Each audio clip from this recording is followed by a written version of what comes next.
Si l'été finit sous les tilleuls, le printemps commence à l'évidence sous le chapiteau de Montaigu. Le printemps du livre, bien entendu.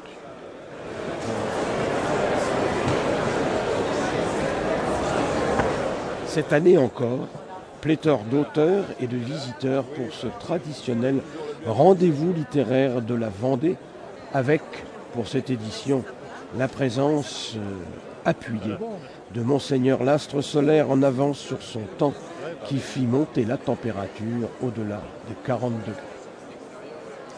Inauguration officielle et remise du prix Ouest par Michel Aragon à la lauréate pour son livre En avant, route.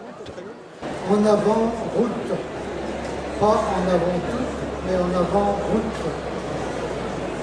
Ce n'est pas vraiment un roman, mais un ouvrage qui se lit comme un roman, tellement l'écriture est alerte, joyeuse. En avant, route, qu'est-ce à dire?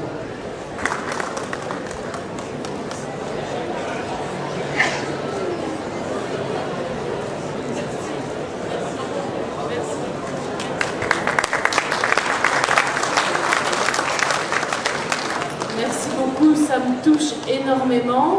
J'ai vécu longtemps à Saumur dans le Maine-et-Loire, donc je suis quand même de l'Ouest. Je pensais que mon livre a eu le prix parce qu'il se termine le plus à l'Ouest possible, c'est-à-dire à Finistère, donc à l'Ouest de l'Ouest. Après, il n'y a plus que les poissons et l'Amérique. Mais il y a en tout cas, ce livre est plein d'histoires vivantes et de personnages qui sont des vraies personnes. Le succès de Montaigu va bien au-delà de sa célèbre digue et depuis longtemps désormais. Pensez donc, 23 ans déjà. C'est un salon généraliste, c'est le seul grand salon généraliste de l'Ouest et je crois que son succès vient du fait qu'il ait été fidèle à ses origines. C'est un salon généraliste parce qu'il y en a pour tous les âges, il y en a pour tout le monde, pour tous les goûts et il y en a pour tous les genres. Et il y a cette espèce de simplicité aussi qui permettent aux auteurs de rencontrer leurs lecteurs et je crois que ça c'est quelque chose d'extrêmement porteur que les auteurs aussi bien que les lecteurs adorent. La culture, c'est fondamental parce que je pense profondément que le développement économique est d'abord culturel. En tout cas, il a des ressorts culturels. Et puis le livre, la lecture publique, bien sûr, le département encourage cette dimension culturelle dans la mesure où on a la bibliothèque départementale de Vendée qui anime un réseau de 226 bibliothèques, notamment municipales, avec plus de 2000 bibliothécaires bénévoles. Et ce qui a permis un accroissement de 40% depuis 4 ans du nombre de lecteurs en Vendée. Il y a tous les mois 110 000 Vendéens qui vont dans les bibliothèques associatives ou municipales pour retirer des livres et pour les lire. Donc c'est une très bonne chose. De tout un peu, au hasard des tréteaux, personnalités, habitués, débutants ou talents confirmés, il y en avait pour tous les goûts et personne n'a été oublié.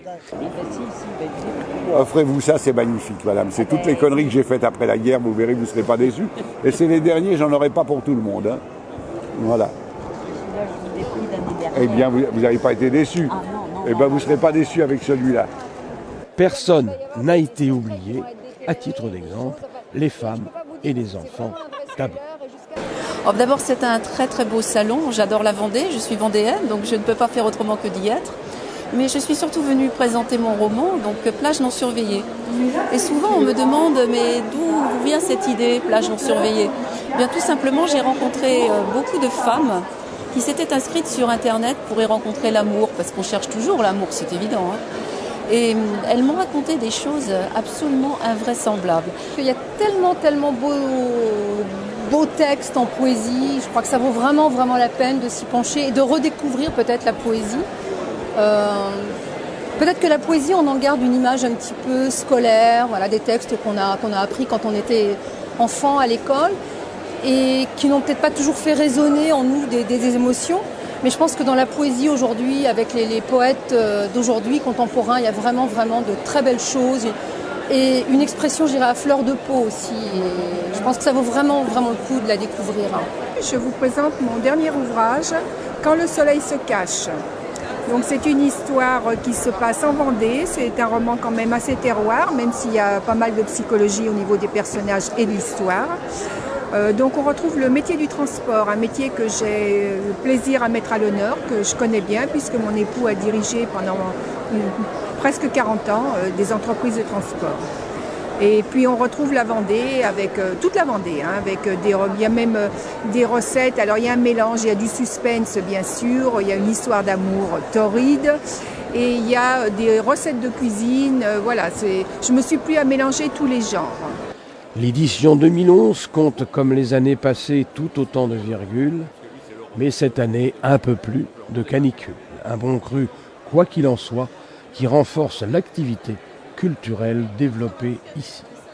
L'objectif de l'ensemble des acteurs culturels et des acteurs publics de la région, c'est de faire en sorte effectivement de multiplier et des animations, des activités de qualité. Donc nous connaissons le Printemps du Livre qui, comme chaque année, est un grand succès.